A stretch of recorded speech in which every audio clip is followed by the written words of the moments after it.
This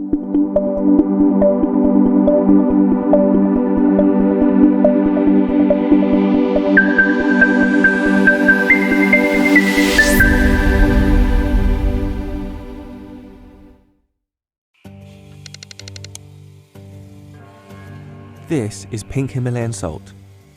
It may look pretty, but a pinch of this stuff will cost you. And 100 grams of pink Himalayan salt can cost up to 20 times the price of generic table salt. So why is it so expensive?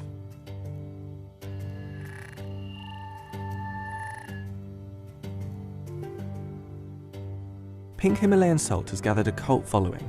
Its supporters claim that it helps with everything from weight loss, reducing aging, regulating sleep, and even increasing your libido. And while the pink salt itself can cost $10 per kilo, the products made using it can be far more expensive. But what actually is the difference between types of salt, and where have these claims come from?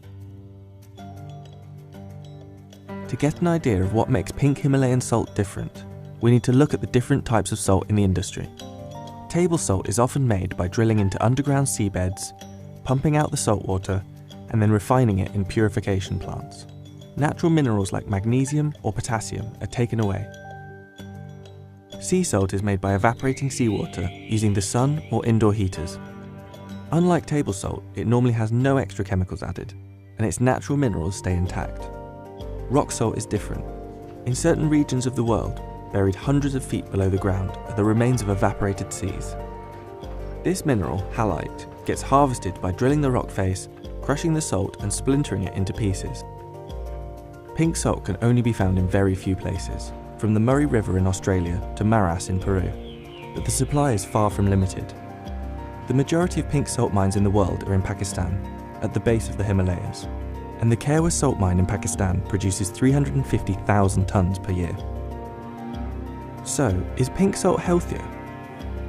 The salt has an estimated 84 different minerals in it, which give it its pink colour. But these minerals only make up around 2% of the salt.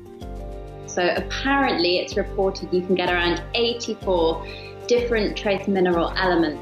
However, it's such a very small percentage of the salt that makes up these minerals that you are highly unlikely to get any real benefit or any trace of them in your regular serving of salt itself. And I hate to be the bearer of disappointing news, but it's pretty similar nutritionally. Pink salt's supposed benefits aren't just about eating it though, and many people claim it has healing properties, when either inhaled or even when used as a lamp.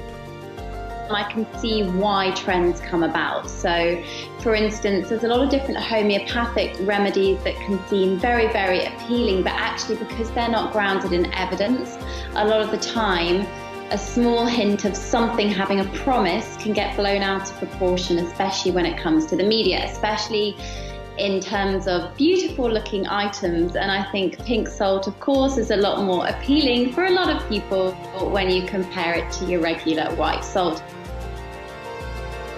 So Himalayan salt doesn't have the health benefits claimed, but it's still marketed as a luxury salt, and global salt consumption is forecast to be worth $14.1 billion by 2020. So does it taste any better for the price? I think it tastes nicer, but I don't know if I just think it tastes nicer because I know it's meant to taste nicer. It doesn't taste that different. It's a bit less harsh on the palate. Doesn't sort of like burn your tongue as much, which I guess is a good thing. I couldn't really tell too much of a difference between them, to be honest. If I was cooking with them, putting them in a dish, I probably wouldn't be able to tell the difference between them. It just kind of tastes like salt. There's one other big thing that's led to pink salt's popularity: Instagram. It's because Instagram is an image-based platform. So if you think about it, it's more attractive to take pictures of something that's pink naturally or something that's bright green. It's more, I would call it aesthetic food.